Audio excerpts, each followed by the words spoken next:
This is the East Idaho Prepcast on IdahoSports.com. That's right. Welcome in another edition of the East Idaho Prepcast, breaking down Districts 5 and 6 week in, week out here on IdahoSports.com. My name is Brandon Baney, and we are joined by Sean Kane, our resident East Idaho expert. What's up, Sean? How you doing? Oh, I'm doing pretty good. When it rains, it pours, right? Multiple things going on, but we're here, and district girls basketball action is finishing up and heating up. Yes, we are going to, of course, go through all the girls basketball district brackets and maybe touch on a couple of boys basketball noteworthy matchups that happened over the past week. But overall, we'll get you in and out as quickly as we possibly can because we're both busy guys. We got a lot going on. We're coming up on this 3-week sprint to the finish where next week it's state girls basketball. The following week is state wrestling. And then 3 weeks from today is state boys basketball. So, it's going to be nuts here as we sprint to the finish line. So if you are watching this East Idaho Prepcast on the IdahoSports.com YouTube channel, I am going to be sharing my computer screen. We'll pull up all the girls district brackets there, and you can follow along that way. Maybe make your screen full size so it's a little easier to see. If you are listening at IdahoSports.com or wherever you download your podcasts, no worries. We've got all of our district brackets right on the homepage at IdahoSports.com, and you can follow along there. So let's start with the stuff that's done and dusted. I think the biggest story, Sean, from the postseason so far has been Rigby and Thunder Ridge. What has happened to Thunder Ridge? The Titans went undefeated in the regular season. Then they lose to Rigby last week in the undefeated semifinal in a tight game, 53-48. And then last night they lose by 20, 71-51. So Rigby wins the district. They clinch the automatic bid to state. And now Thunder Ridge has to play Mountain View on Saturday at Burley High School just to advance to state. Yeah, if there's a team that you would think could beat Thunder Ridge, it would be Rigby, but I would have never guessed. I would have never bet any money on last night's outcome by 20 points, but it looked like Rigby came out just on all cylinders and firing. And I think Rigby likes to play at home. They played really tight games against Thunder Ridge at home, and they put down their muscle. And it's really, really surprising. You have Thunder Ridge, you thinking maybe he's going all the way, and now they've got to play one more game. But, on that being said, I really like their chances against Mountain View to make it to state. And, you could, I wouldn't be surprised if you saw Thunder Ridge and Rigby in a final. Yeah, that could possibly, I'm trying to think of how that would work if they got to state. They'd be on opposite sides. We do a daily update, a daily bracketology update on IdahoSports.com where, here are the teams that have officially qualified for state. Here are the teams we think will qualify for state, and here's what the matchups would look like if state started today. Thunder Ridge, if they got there, would be the number 2 seed overall. Rigby, provided Thunder Ridge gets there, would be the number 4 seed. So that's kind of how we have it projected. So they would be on opposite sides of the bracket. And if you just look at the point totals here, Rigby, an offensive explosion. They scored 40 in their first round win over Madison, 53 in the win over Thunder Ridge, and then 71 last night. They must have shot the lights out. Yeah, they went on some big runs, couple 7-0 runs. I think at one point they were up 12-0 in the first quarter. So I think that start in the first quarter where they're up by 12-0 really catapulted them, Rigby on that side. Yeah, so congratulations to the Rigby Trojans and Coach Todd Barber back at state, and this time as the district champions. They don't have to sweat it out with the play-in game. So congratulations to the Trojans and good luck to the Titans on Saturday against Mountain View. Other district championships that have been clinched. Let's go to the 3A ranks. Let's start in District 6, where this is a game I was at on Monday, Sean. Sugar-Salem playing Teton in the district championship game, 1 versus 2. Teton was up by 15 at one point in the first quarter. Sugar never panicked. They stayed the course late in the game. They started applying the pressure defensively, put it on the full court press. That led to a couple of turnovers and some easy buckets. It comes down to basically Kennedy Gillette fouled with 9 seconds to play in a tie game, 46 all, sinks both free throws. Teton gets the ball. They come down the floor. They lose it underneath. It goes out of bounds with 0.8 of a second left. Teton's inbounding under their own basket. Abby Barkdole gets a good look at a 15-foot jump shot, hits the front of the rim and spins out. And so Sugar wins by 2. Yeah, I mean, you kind of knew that that game was going to be a close for sure. And yeah, congratulations to Sugar-Salem, able to, win that district championship in advance. And, Teton will have to play 2 games, right, to make it now, the double play-in, which we've talked about before. But yeah, that's a great job. I think Teton is a really good team as well. It's probably a case where, you'd like to see both teams at state, but that's just how the cards lay sometimes. I really like Teton. I was very impressed watching them live and in person for the first time. They've got some good size underneath. And Abby Barkdole, the sophomore, led all scorers with 19 points in that game for Teton, or led the Teton side. Kennedy Gillette of Sugar led all scorers with 29 points. And in the process, Sean, she crossed 1,000 points for her career. She needed 7 points coming into the game to hit 1,000. She got to 7 on a free throw midway through the second quarter. Sugar-Salem head coach Crystal Daly then called a timeout, so Kennedy could be recognized, and for her accomplishments, she got to keep the game ball. It was a really cool deal to see, and then it's always nice when you can get a win off of that as well. So you mentioned Teton will play in the regional play-in game Thursday night at Skyline at 7 o'clock. And they will take on Marsh Valley as we pivot to the District 5 bracket in 3A hoops. Snake River. So how about this? Marsh Valley plays American Falls in the opening round, and the Beavers win 51-40. Then they meet up, 5 days later in a loser-out game, and Marsh Valley knocks out the Beavers by a point, 49-48. Sets up a district championship between Snake River and Marsh Valley. Snake wins that easily, 51-22. So congratulations to Snake River. They advance to state just like Sugar does, and Snake River will be the number 1 overall seed at the 3A state tournament. I know this is a team you like a lot, Sean. Yeah, I've seen Snake River. I really like their chances. They have some good size and just one of the great shooters in the league right now too. And I think Snake River is got a good chance to win, and yeah, it'll be really interesting to see. I think I like Teton to come out of that double bracket thing to make it to the tournament. It kind of was where I would go. So, but yeah, Snake River is just firing all cylinders at the right time, and I think they'll have a good chance of winning it all. Yeah, I put them right up there with anybody in terms of winning the 3A state tournament. So Teton will play Marsh Valley Thursday night at Skyline in a regional play-in game. The winner of that will then play the third-place team from District 3. That will be either Fruitland or McCall Donnelly. I like Teton better than both those teams personally if the Timberwolves were to get there. So we will keep an eye on that. Let's go to 2A girls basketball. And again, we'll start in District 6, the Nuclear Conference. Sean, this is a game that I was at last night for IdahoSports.com, the District 6 championship game between North Fremont and Ririe. It was close after a quarter. Ririe kind of pulled ahead in the second quarter. Then North Fremont outscores Ririe in the third, 14-7 to get back to within 5.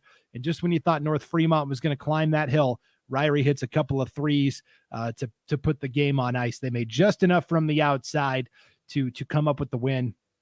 Ririe wins 44-36. So Ririe advancing to state. This is their 7th district championship in a row, Sean. Pretty impressive. Yeah, they were the preseason favorites, right? I think they kind of had some bumps in the roads, Ririe, and they're kind of able to, manage the storm and found their way, back to state and winning the district championship. 7 times in a row is no easy feat. Trust me, I know. there's so many intangibles that happens in basketball. So congratulations to them. And yeah, if you can do anything 7 times in a row, that's an accomplishment in itself. But I'm sure they're hungry for a little more, you know? Yeah, for sure. McKinley Bond was our IdahoSports.com player of the game, the 6-foot center for Ririe. She had 13 points. Bree Scott played very well for Ririe as well. And I think what I'm most impressed by with Ririe is they switch their defenses a lot, Sean. They go from a man-to-man defense and an aggressive extended man-to-man defense to a 2-3 zone, to a half-court trap, to a full-court press, and they interchange it depending on the possession. I mean, they seamlessly transition from one defense to another, and it can cause an opponent a lot of fits. I could see, North Fremont had played Ririe 4 times now, and so they're kind of used to it. I could see Ririe getting to state and playing somebody that hasn't seen them, and I could see that their defense causing some problems for the opponent. Yeah, definitely hard to, scout that. When you watch film, you can see they play different defense, but when you're in the actual end game and a team can do that, that's a big difference. I've seen that a couple times this year where teams have been able to switch up from a man to zone to kind of force teams into shooting threes, right? And if they don't hit the threes, then you're in a really good spot to win or at least kind of hold some possessions. Yeah, so congratulations to Ririe. And now for North Fremont, they have been the projected play-in game winner on our bracketology since we started doing it. I really do think North Fremont's got a fantastic chance to get to state. And if that happens, Sean, there's a good chance that Ririe and North Fremont are playing again in the first round for what would be the 5th time this year. In a bit of an odd twist, North Fremont would be the 4 seed. Ririe would be the 5 seed, even though Ririe has beaten them 4 times this year. Max Preps, I guess. North Fremont will have to play the 2nd place team from District 5. The District 5 championship is happening tonight, Sean, as we take a look at the District 5 bracket now. It is Soda Springs, the 1 seed, West Side, the 3 seed. We had some nuttiness in this tournament where Malad was the 2 seed and they went 2-0. They lost to West Side right away, 46-38. And then Bear Lake played their absolute best game of the season on Saturday night. Bear Lake, the 4 seed, knocked out Malad 61-56. It was a great win for what is a very young Bear Lake team and something that maybe can sustain them through the offseason. Because then they came back and played West Side pretty tough Monday night in the 3rd place game. I mean, West Side only won 56-48. So now you've got West Side and Soda matching up again. Soda won the first matchup in the undefeated semifinal 49-18. So, I mean, I think Soda probably wraps it up tonight. And then you've got West Side playing North Fremont more than likely in that play-in game. They played twice in the regular season, Sean. North Fremont won both games, I think by 4 and then by 7. So 2 pretty tight games. Yeah, so yeah, that's going to be an interesting matchup if that's what plays out. Yeah, Soda, we thought Soda Springs would kind of be able to win this district, but besides that, a lot of those teams kind of played each other evenly through the year. So nice job by Westside to give themselves an opportunity to make it to state. And I think that if that's what plays out, which I'd be pretty confident that you'll have West Side North Fremont. I think that'll be a fantastic matchup. And man, I don't know who you pick there. Both teams kind of coming into their best playing right at the right time. So it could be a good game. And I always think, like I've said this before, those playing games are weird where you go somewhere and there's not the crowd normally, right? It's just different. And I just like the team that can bring their own energy in those playing games. It's kind of a weird environment. Yeah, and they're going to play at Pocatello High on Saturday. I assume at the Palace, right? They play it at the pitch now? What do you think? Yeah, I don't know. I mean, the Pocatello Thunder girls play in the Palace. So I mean, if they keep it on par with what the girls do, I would say the Palace. But I don't know what maybe it depends on if there's any boys games or anything. I don't know, but they've got 2 options. Yes, yeah, they've got options, that's for sure. The other district championship that was wrapped up, this was on Monday night. 1A D1, District 5 and 6. Grace played Butte County. We had this game on IdahoSports.com. Grace wins the district title 54-33. Tenley Walker was our IdahoSports.com player of the game. She had 14 points and 7 steals in the win for the Grizzlies. So Grace wins the district, but they're not at state yet. They still have to win. And I hate this. That's so crazy. It's crazy that that's even a thing, right? That you win the district championship and you have to play another game. I can't. I know I saw this before, but I'm looking at it now and I can't believe it. It's so disrespectful. I feel like, but anyways, this happened in volleyball as well, where Grace had to win that playing game. So Grace will play the third place team from District 3. That will be either Rimrock or Wilder. Probably going to be Rimrock. They were the 2 seed at their district tournament and got upset in the semifinals.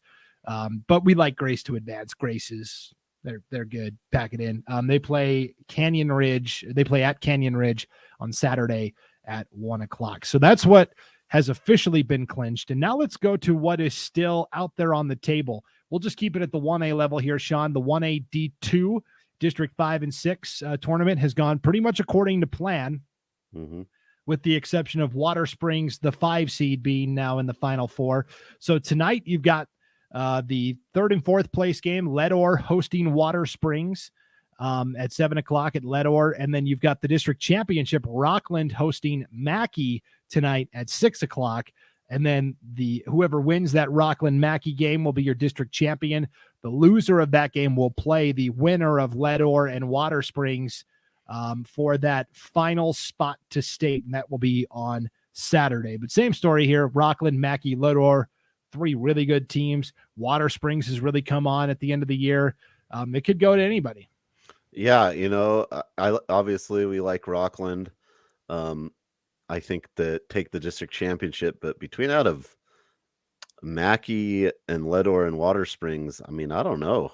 I want to lean towards Mackey because they've played some good games this year, but I think you've got some good matchups there, and it'll be interesting to see how it plays out.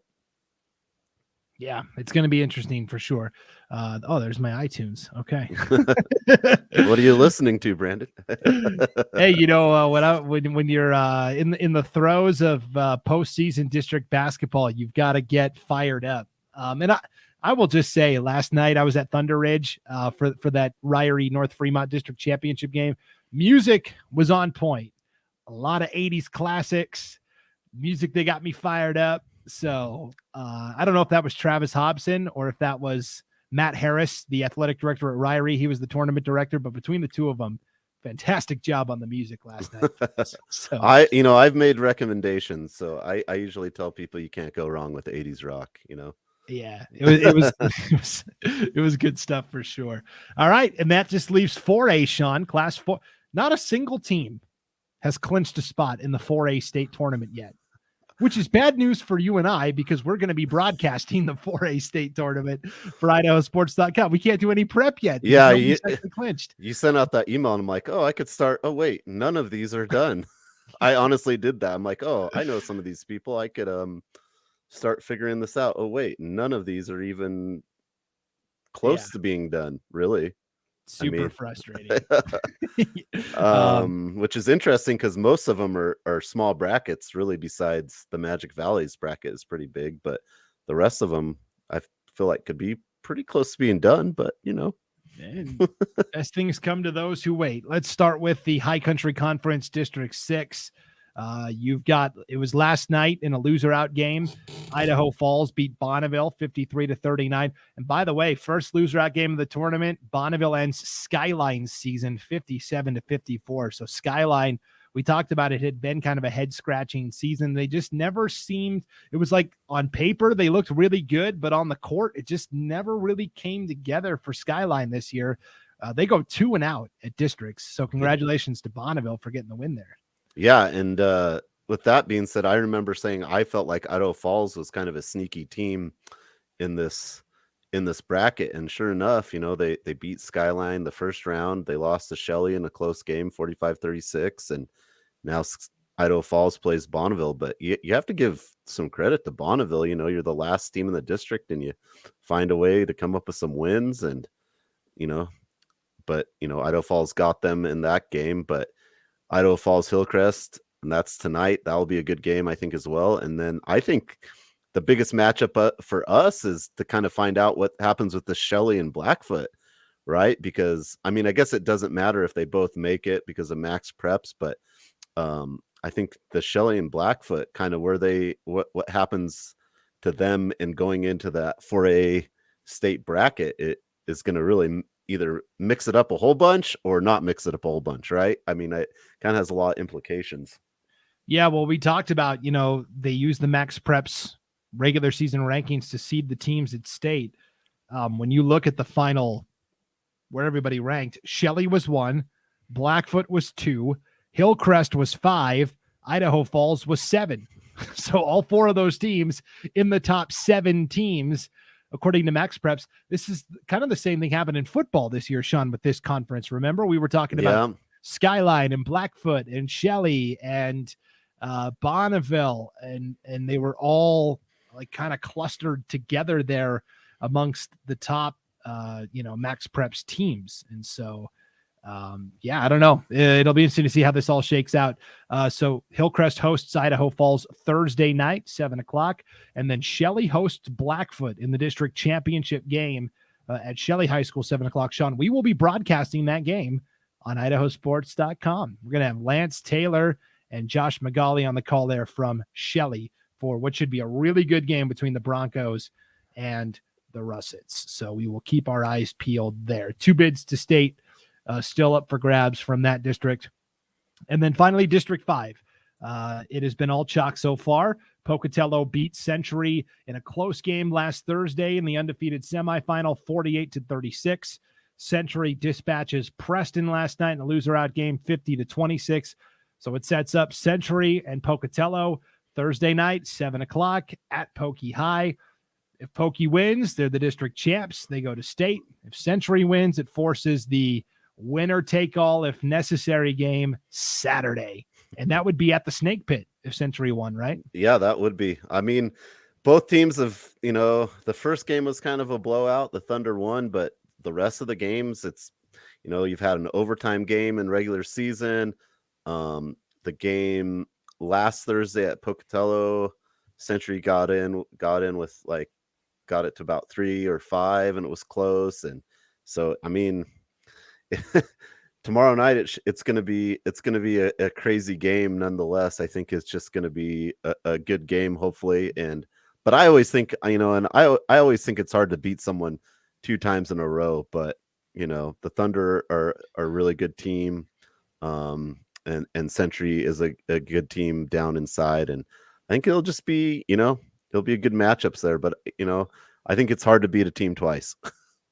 Yes, that is for certain. We'll stay tuned. But again, nothing has been clinched yet at the 4A level from East Idaho. So that's what's going on in girls district hoops. And again, you can watch Blackfoot and Shelley play Thursday night here on IdahoSports.com. All right, I wanted to touch on a couple of boys basketball matchups just because we've gotten over the last week, Sean, basically 1 versus 2 in a number of districts. I think most notable is probably Pocatello and Preston meeting again last Friday night. That was in Preston. Pokey got out of there with the 51-50 win. So they have now beaten Preston twice this year by a combined total of 6 points. Yeah, it was, and that game was crazy. You had, again, kind of like the previous matchup, Preston was kind of controlling the game. They were up most of the game. Fourth quarter comes around and it's Bowie time, right? Bowie hit some threes. Well, he didn't hit some threes. He got fouled on some 3-point attempts that really swung the game. One early in the fourth quarter, he got fouled, and that was he got fouled on a 3 and he made it. And that was a 4-point swing. And then at the end of the game, with just a few seconds left, Bowie goes up and they call a foul with no time, with 0.8 of seconds remaining, and he hits all 3 free throws to win. And I mean, they're close games. I both those teams, they're not going to want it close. If I'm either coach, I don't want it close. There was some frustration from the Preston fans about the calls in Preston, and it is what it is. If you're up by enough points, it doesn't matter, I guess is what I was thinking. But those district games are going to be crazy. So, and Century plays Preston tonight. It's Century's senior night at home, and it'll be interesting to see how that game goes too. Century played pretty close to Preston at Preston, and then just kind of lost gas. But Century is not a terrible team either in that conference. But Preston and Pocatello, say we go by the seeding, right? One team is not going to be happy that they don't make it to state for sure. Yes. Yeah, that's no matter how it goes. If Century won the bid and Preston and Pokey didn't make it, we'd probably have two very upset teams, right? Yeah, so it's going to be crazy. Yeah, so everybody gets 4 league games. Pocatello is now 3-0. Preston is 1-2. Century is 0-2. So you're looking at now, if Century can beat Preston and then they play Pocatello one more time and they get a win there, Century all of a sudden is your 2 seed at districts, and Preston would be the 3. So I don't know. There's a lot still to be decided in this conference for sure. Sticking with 4A hoops, the top 2 teams in District 6 met up in the past week as well. You had Hillcrest taking on Blackfoot last Friday. That was at Hillcrest. The Knights get out of there with a 12-point win, 80-68. But I think what we're learning here is that maybe Hillcrest isn't miles and miles and miles ahead of everybody like we thought at the start of the year. They're still kind of the favorite, right? But the gap between them and Pocatello and Blackfoot and Preston is narrowing. Look at their most recent games. They only beat Preston by 6, 67-61. And then they beat Blackfoot by just 12. So I think the gap is closing a little bit. Yeah, I would agree. And Blackfoot is a lot like the football team of this year. Sometimes when you watch them, they're the best team in 4A. And then sometimes you watch them and you're kind of just scratching your head like, what are they doing? But, they've got Javante King. He can go off for 30 points and do all kinds of crazy stuff that can keep you in a game. And they have good shooters like Ryan Reynolds and Hale. So Blackfoot is a team that is just a head scratcher to me because they've beat Preston. They've lost to Preston in close games. And yeah, I think Hillcrest started out, kind of just walking the walk, and now they're having to talk the talk a little bit more in these games. But they would still be my favorite. And just kind of thinking about that, you just don't want to be the undefeated team and play Madison, right? So Madison able to beat the Thunder and Hillcrest. So that's kind of interesting too. It'd be interesting to see Madison play like Blackfoot, or play we'll see Blackfoot beat Madison once and lost to Madison once, but I don't think Madison played Preston, which I think that would be an interesting game just to get a barometer on these teams, because it's so hard when they don't have these head-to-head matchups. Like, it would have been, we know Preston lost to Hillcrest twice, but played them much closer to the second time, and that game could have went either way too. So yeah, you got good coaching on all these teams and good players. And I think, like you said, I think at the start of the year, we would have just went, Hillcrest is going to win this thing for sure. But, I think it's a little more of a discussion now. Yeah, I agree 100%. And finally, I wanted to touch on 3A boys basketball, where you had the top 2 teams in districts 5 and 6 finally playing. In District 6, Sugar-Salem and Teton met up last week. That was last Wednesday. Sugar won 59-51, so pretty close game. 8-point win for the Diggers. The rematch comes in the regular season finale in Driggs on February 10th. So that is in 2 days, Sean. Again, both of these teams seem like they're pretty talented, and they'll be fighting it out for District 6 supremacy. And then in District 5, Snake River and Marsh Valley, the top 2 teams, they met up last Wednesday. Snake only won by 5, 52-47. Their rematch comes on Friday night in Aramo. So we've got these same matchups happening on Friday night, Sean. And it's just like on the girls' side, we talked about it, where there are basically 2.25 bids between these four teams, between Sugar, Teton, Marsh Valley, and Snake. There's going to be 2 district champions, and then the 2 second-place teams will play each other in a knockout game, and then whoever wins that would have to win a second game to get to state. There's going to be a really good team that doesn't make it. Yeah, I would agree. And it's just about, playing your best at the end. And that's why I talked about last week that makes districts so unique is even though it doesn't count as your ranking, but it's your opportunity to get to state. And if you can lock that up early and win the district championship, that's really that's the cool thing about it. It doesn't matter what your seed is if you make it to state. I mean, no one's going to care, right? If you get there with the limited opportunities in those 2 districts, they could combine. I think it'd be kind of cool too to see what would happen out of that. Right. And maybe get an extra bid that way. But I don't want to go there. Another topic for another day. That is for sure. So that's kind of what's going on, taking the temperature of basketball action. A friendly reminder, if you want wrestling breakdowns of what's going on in East Idaho and statewide, be sure to tune into the Matt Chat Prepcast on IdahoSports.com. We are recording it live on Wednesday, the 8th, 8 p.m. Mountain Time. You can always catch it on the replay as well. All right, Sean, thanks for doing this as always. We appreciate it. Oh yeah, I try my best. I don't know if I'm the expert yet, but I'm trying. Yeah, you're getting there. Nobody. Here's a little secret. Nobody really is an expert. Everyone says they are, but there's always more things to learn. That's for sure. Here's my hot take. I think there's definitely going to be some East Idaho teams with blue trophies in the next weekend. Okay. That's my hot take. Okay. Hot take. We like it. And friendly reminder, next week's show, we won't do an East Idaho Prepcast where it's you and I, Sean. Instead, we will do our annual girls state basketball tournament preview show. We'll do it live on the IdahoSports.com YouTube channel, Facebook page, and Twitter account. And then I will drop that preview show into the East Idaho Prepcast podcast feed as well. But you and I are going to be breaking down the 4A brackets on the preview show. You ready? Well, if they finish the tournament, I'd be a little more ready. Right. If we could ever get there and get some teams filled in. I think, if you look at 4A girls, I think it's pretty wide open.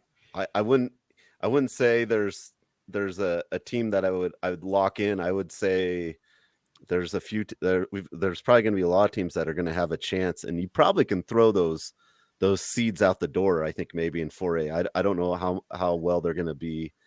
They're going to, just because it's a 1 versus 8, is that going to really make a huge difference? Maybe, but those other seeds you could probably throw out the door in that 4A tournament. I think there's a lot of teams that are pretty even across the board that are going to be in those top 8 spots.